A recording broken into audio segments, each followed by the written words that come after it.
Jai Hind, good morning, welcome all of you. Today's our topic is phenol.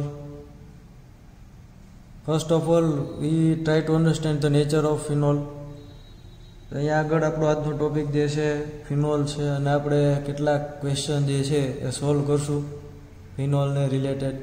તેમાંનો પહેલો જ question છે nature of phenol. તો ફિનોલનો nature કેવો હોય એની વાત કરવાની છે. તો ફિનોલના નેચરની વાત કરીએ તો એના માટે આપણે એસિડ બેઝ કન્સેપ્ટમાં પાછું જવું પડે. તો કે એસિડ બેઝ કન્સેપ્ટ 3 કન્સેપ્ટ આવ્યા, એમાં બહુ ડિટેલમાં અત્યારે નહીં જાય. આપણે ઓલરેડી એનો સેપરેટ વિડીયો છે, જો કોઈને પાછું ડાઉટ હોય તો એ જોઈ લેજો. તેમાંથી ઘણા જે છે proton acceptor, proton donor, electron pair acceptor, electron pair donor એ ટાઈપના હતા. એના બેઝ ઉપર આપણે એનો નેચર જે છે એ આઈડેન્ટિફાઈ થતો કે આનો નેચર જે છે એસિડિક છે કે બેઝિક છે. તો અહીંયા આગળ આપણે એક એક્ઝામ્પલથી સમજવાની ટ્રાય કરીએ કે પ્રોટોન એક્સેપ્ટર છે ફિનોલ કે પ્રોટોન ડોનર છે. પછી આપણે પ્રોટોન એક્સેપ્ટરને શું કહીએ છીએ અને પ્રોટોન ડોનરને શું કહીએ છીએ સમજવાની ટ્રાય કરીએ. તો અહીંયા આગળ હું એક સિમ્પલ રિએક્શન લખું છું. પહેલાં ફિનોલની પહેલાં એક આલ્કોહોલની રિએક્શન લખીએ, ROH. આ છે આપણો આલ્કોહોલ, એની રિએક્શન કરીએ. હું H2O આરે રિએક્શન કરું છું.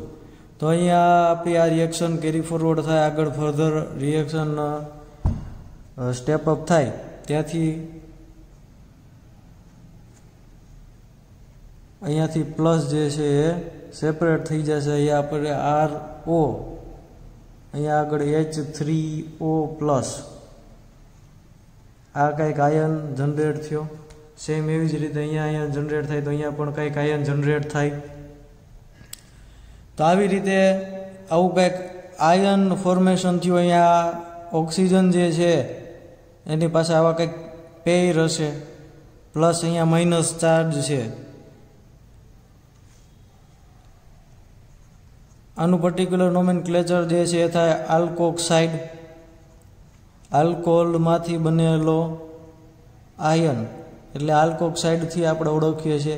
તો આલ્કોક્સાઇડનું ફોર્મેશન થયું, H3O પ્લસ થયું. પ્રોટોન જે છે એ આલ્કોહોલમાંથી સેપરેટ થયો. જો પ્રોટોન સેપરેટ થાય, પ્રોટોન રિલીઝ થાય, તો જે પ્રોટોન રિલીઝ થાય છે આપણે એને શું કહીએ છીએ?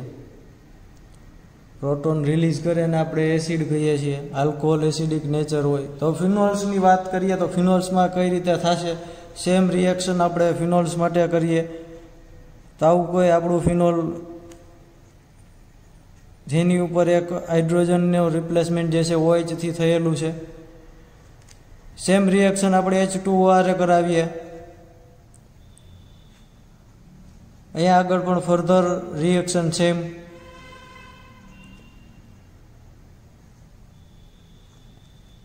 ઓક્સિજન ઉપર નેગેટિવ ચાર્જ, H3O પ્લસ.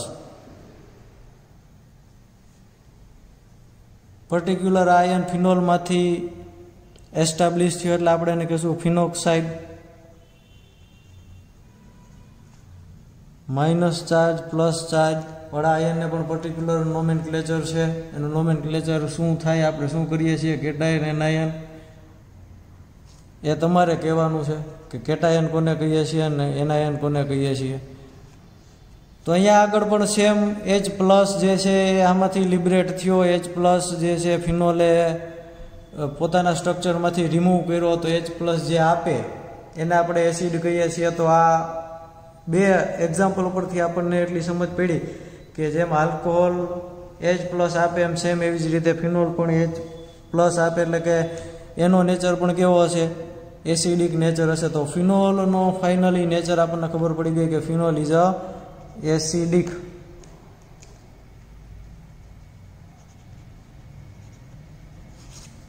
તો ફર્સ્ટ ક્વેશ્ચનનું આપણું સોલ્યુશન થઈ ગયું કે ફિનોલ ઇઝ અ એસિડિક. હવે સેકન્ડ ક્વેશ્ચન એને ત્યાંથી જ આગળ થોડુંક સમજવા માટે થઈને સેકન્ડ ક્વેશ્ચન આપણો એવો છે કે એસિડિક છે તો એ આલ્કોહોલ કરતાં વધારે એસિડિક છે કે ઓછો એસિડિક છે એની વાત કરીએ. તો જેના આજે આપણું સ્ટ્રક્ચર થયું H પ્લસ બીના જે આયન ફોર્મેશન થયા એમાંથી જે આયન વધારે સ્ટેબલ હશે, H પ્લસ ઝડપથી રિલીઝ કરે એના ઉપર તો ડિપેન્ડેડ છે જ, પણ જેના આયન સ્ટેબલ હશે એ વધારે એસિડિક હશે. આ જેમ સ્ટેબલ હોય એમ H+ વધારે રિલીઝ થાય, આ સ્ટેબલ હોય એમ H+ ઝડપથી રિલીઝ થાય. તો જેનું આયન સ્ટેબલ હશે એમાં H+ ઝડપથી રિલીઝ થાય, અને જેમાં ઝડપથી H+ રિલીઝ થાય એનો એસિડિક નેચર કેવો હશે? મોર એસિડિક. તો એના માટે થઈને આપણે અહીંયા આલ્કોક્સાઇડ જે છે, આલ્કોક્સાઇડમાં કોઈ પણ ટાઈપનું રેઝોનન્સ જોવા ન મળે. જ્યારે ફિનોક્સાઇડની વાત કરીએ તો ફિનોક્સાઇડમાં રેઝોનન્સ પોસિબલ થાય. હવે કઈ રીતે રેઝોનન્સ પોસિબલ થાય? થોડોક ઇમ્પોર્ટન્ટ ક્વેશ્ચન છે, ઘણીવાર પૂછાઈ જાય છે કે રેઝોનન્સ ઓફ ફિનોલ. તો અહીંયા એના રેઝોનન્સ હું સ્ટેપ બાય સ્ટેપ તમને સમજાવવાની ટ્રાય કરું છું. 5 સ્ટેપમાં એનું રેઝોનન્સ થાય, અથવા તો તમે 4 સ્ટેપમાં પણ કરી શકો. તો અહીંયા આપણે સૌથી પહેલાં ફિનોલ લઈએ, અથવા તો ફિનોક્સાઇડ ડાયરેક્ટ લઈ લઈએ. ફિનોક્સાઇડ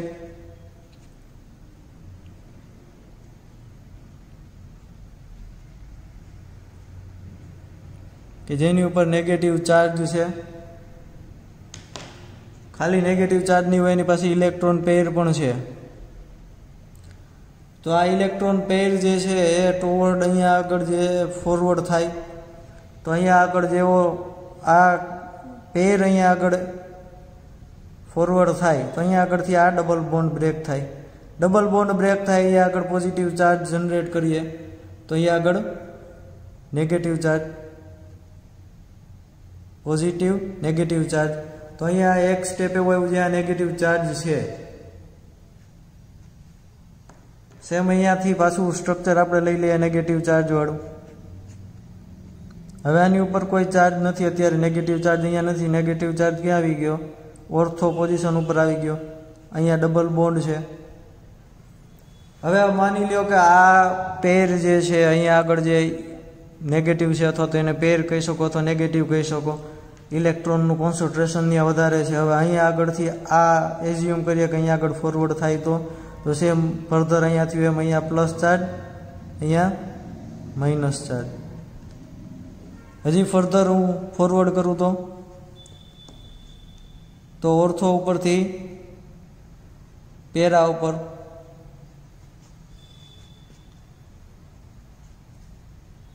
હવે ચાર્જ માઇનસ ચાર્જ અહીંયા આગળ આવી ગયો. અહીંયા ડબલ બોન્ડ છે. હવે ધ્યાનથી જોજો,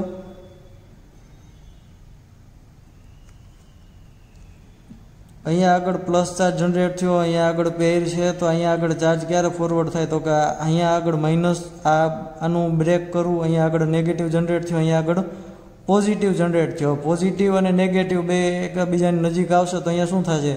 બોન્ડ ફોર્મેશન થશે. એટલા માટે થઈને અહીંયા ચાર્જ જનરેટ થયો. આખી વસ્તુ ક્લિયર થઈ. અહીંયા આગળ બોન્ડ બ્રેક થયો, પ્લસ માઇનસ જનરેટ થયા. સેમ બીજો બોન્ડ બ્રેક કર્યો, પ્લસ માઇનસ જનરેટ થયા.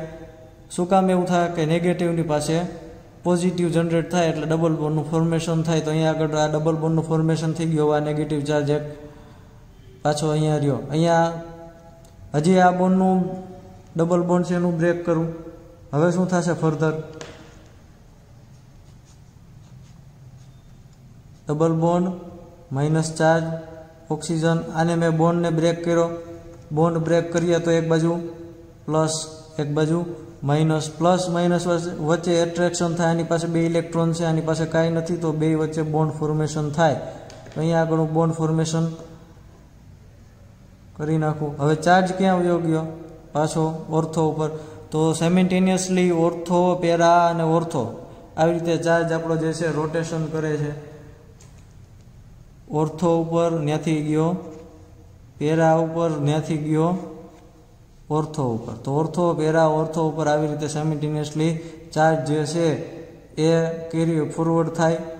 અહીંયા આગળ પાછું અહીંયાથી અહીંયા ફોરવર્ડ થાય. અહીંયા પ્લસ, બે વચ્ચે ડબલ બોન્ડનું ફોર્મેશન થાય અને પાછો ચાર્જ હતો અને ત્યાં ઓક્સિજન માથે પાછું જે આપણું સ્ટ્રક્ચર હતું એ આખું આ ફિગર જે છે તમે સાયક્લિક રીતે ઇન્ડિકેટ કરો તો જ્યાંથી સ્ટાર્ટ કરો ત્યાંથી 4 સ્ટેપમાં પાછા ત્યાં ને ત્યાં આવી જાઓ. તો આવી રીતે જનરેટ થાય છે. એક વસ્તુ અહીંયા પાછી બીજી એક વસ્તુ સમજવાની કે તમને એમ થાય કે અહીંયા આગળ આ ચાર્જ આવ્યો તો કઈ રીતે આવ્યો? તો અહીંયા ટેમ્પરરી ડબલ બોન્ડનું ફોર્મેશન થયું છે. ટેમ્પરરી ડબલ બોન્ડનું ફોર્મેશન થયું છે. અહીંયા આગળ આ ડબલ બોન્ડ બ્રેક થયા એટલે પાછું એક બાજુ પ્લસ, બીજી બાજુ માઇનસ. તો આ બે વચ્ચે પાછું અહીંયા બોન્ડ ફોર્મેશન થઈ ગયું, પાછો માઇનસ ક્યાં વયો ગયો? ઓક્સિજન ઉપર. આ આપણે થોડુંક ઝડપથી સમજવાની ટ્રાય કરી, કેમ કે આપણી પાસે ટાઈમ લિમિટ હોય છે.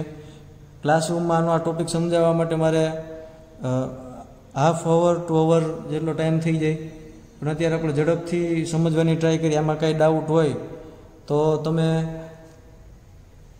કોમેન્ટમાં અથવા તો મેઇલમાં પૂછી શકો છો. તો વધારે ડિટેલમાં કોઈને કાંઈ ડાઉટ હોય તો આપણે ડાઉટ સોલ્વિંગ સેશન જ્યારે ચાલુ થશે, જ્યારે લઈએ ત્યારે આપણે એમાં ડિસ્કસ કરશું. તો નેચર ઓફ ફિનોલની વાત કરી અને કમ્પેરિઝન કરી આલ્કોહોલનો નેચર અને ફિનોલનો નેચર. તો અહીંયા આગળ આલ્કોક્સાઇડ જે આયન છે એમાં કોઈ પણ ટાઈપનું રેઝોનન્સ જોવા મળતું નથી, જ્યારે ફિનોક્સાઇડમાં રેઝોનન્સ પોસિબલ થાય. તો જેના આયનમાં રેઝોનન્સ પોસિબલ થાય એ કેવું હોય? સ્ટેબલ હોય. સ્ટેબલ હોય એમાં H+ ઝડપથી રિલીઝ થાય. જેમાં H+ ઝડપથી રિલીઝ થાય એનું નેચર મોર એસિડિક. તો આટલી વસ્તુ ક્લિયર થઈ ગઈ. હવે ફિનોલ્સમાં બહુ નાનું એવું આપણો સિલેબસમાં ટોપિક છે કે આ નેચર સમજ્યા પછી એનું ખાલી રિએક્શન છે એ કરવાની છે. તો રિએક્શનમાં તમે જે 11th-12thમાં કરી સેમ એ જ ટાઈપની રિએક્શન છે. તો અહીંયા પહેલી રિએક્શન આપણે કરીએ નાઇટ્રેશન.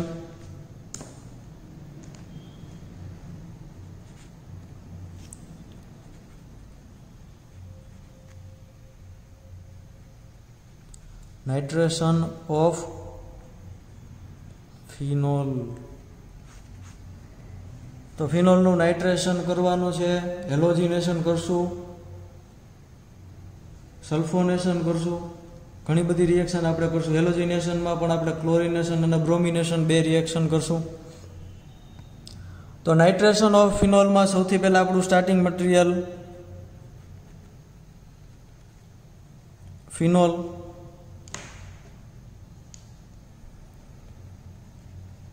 નોમેનક્લેચર ભૂલવાનું નથી, એના પણ માર્ક હોય છે. In the presence of dilute HNO3 and H2SO4. અહીંયા આગળ ડાયલ્યુટ એટલા માટે લીધું કે આપણે સ્ટેપ બાય સ્ટેપ કરવી છે. બાકી કોન્સન્ટ્રેટ HNO3 અને કોન્સન્ટ્રેટ H2SO4 અથવા ફ્યુમિંગ HNO3 અને કોન્સન્ટ્રેટ H2SO4 લઈએ તો જેટલા મેક્સિમમ નાઇટ્રેશન પોસિબલ હોય એટલા થઈ જાય, પણ આપણે સ્ટેપ બાય સ્ટેપ લેશું.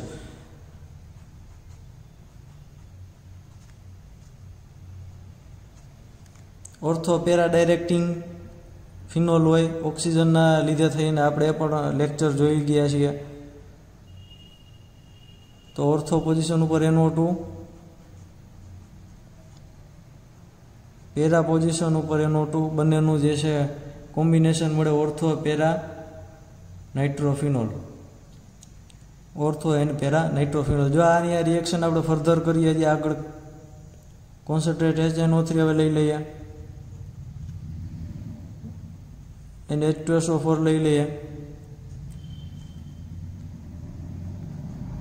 હવે જે રિએક્શન છે જેટલી મેક્સિમમ પોસિબિલિટી જે પોઝિશન ઉપર છે ત્યાં બધી થઈ જશે. એટલે કે આપણને ઓર્થો પેરા અને ઓર્થો ઉપર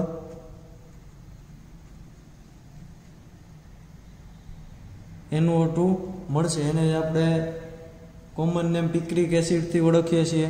IUPAC નોમેનક્લેચરની વાત કરીએ તો ફંક્શનલ ગ્રુપથી સ્ટાર્ટ કરીએ. અહીંયા જે કાર્બન છે 1 2 3 4 5 એન્ડ 6. તો 2 4 6 3 નાઇટ્રો એટલે ટ્રાય નાઇટ્રો અને ફિનોલ, ટ્રાય નાઇટ્રો ફિનોલ. તો આવું આપણને કંઈક સિન્થેસાઇઝ થાય. તો નાઇટ્રેશન ઓફ ફિનોલમાં સેમ આવી રીતે તમારે કન્સેપ્ટ ક્લિયર થઈ જાય તો થોડું ઘણું તમારે લખવું પડે કે આ રિએક્શન કઈ રીતે થઈ, જો આપણને એક્ઝામમાં પૂછાય તો. ત્યારબાદ આપણે વાત કરીએ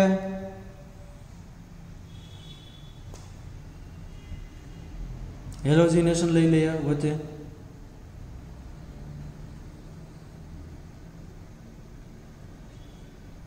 હેલોજિનેશન ઓફ ફિનોલ. બીજી વચ્ચે એક વાત કહેવાની કે હવે પછીનો જે આજે આપણો ફિનોલ પૂરો થઈ જશે, નેક્સ્ટ ટાઈમ આપણું જે છે ઇથર્સ. અને એના પછી એપોક્સાઇડ બધા ટોપિક નાના નાના છે, એટલે કદાચ વિડીયો જે છે 15-17 મિનિટના બનશે અને એમાં બધા મેક્સિમમ કવર થઈ જશે, અથવા તો પોસિબલ હશે તો ઇથર અને એપોક્સાઇડ એક જ લેક્ચરમાં લઈ લેશું, એટલે આપણું ચેપ્ટર જે છે એ કમ્પ્લીટ થઈ જાય. તો હવે હેલોજિનેશન એટલે એટેચમેન્ટ ઓફ બ્રોમિન અથવા ક્લોરિન. તો આપણે બ્રોમિનનું એક લઈ લઈએ, ક્લોરિનનું તમારે હાથે કરવાનું. સ્ટાર્ટિંગ મટીરિયલ ફિનોલ આપણું. બધાના નોમેનક્લેચર કમ્પલસરી કરવાના છે. Starting material phenol plus reaction આપણે કરીએ 3Br2Ra. તો જેટલી મેક્સિમમ પોસિબલ હોય બધી જગ્યાએ બ્રોમિન જે છે એટેચ થઈ જશે, કેમ કે ગેસિયસ ફોર્મમાં હોય એટલે હાઈલી રિએક્ટિવ હોય. 1, 2, 3 also oxygen is a ortho para directing, એટલે અહીંયા -3 HBr અને 3 બ્રોમિન જે છે એ એટેચ થઈ જશે. તો અહીંયા આગળ OH, બ્રોમિન, બ્રોમિન, બ્રોમિન. તો આવી રીતે 3 જગ્યાએ એટેચ થઈ ગયા. સેમ આનું પણ નોમેનક્લેચર આપણે જેમ નાઇટ્રોનું કર્યું એવી રીતે 2,4,6 ટ્રાયબ્રોમોફિનોલ. તો આ બ્રોમિનેશન થઈ ગઈ. હેલોજિનેશનમાં આપણે બ્રોમિનેશન જોયું, સેમ આવી રીતે ક્લોરિનેશન પણ થાય, પણ ઇન ધ પ્રેઝન્સ ઓફ સન રે અથવા તો લાઇટની પ્રેઝન્સમાં ક્લોરિનેશન થાય. પછી નાઇટ્રેશન આપણે કરી લીધું. હવે આપણે સલ્ફોનેશનની વાત કરીએ તો સલ્ફોનેશન પણ રિએક્શન જે છે અહીંયા આગળ આપણે સલ્ફોનેશન પણ ટ્રાય કરીએ.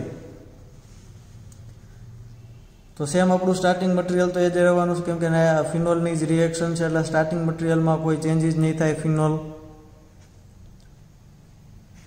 H2SO4ની પ્રેઝન્સમાં આપણે રિએક્શન કરાવીએ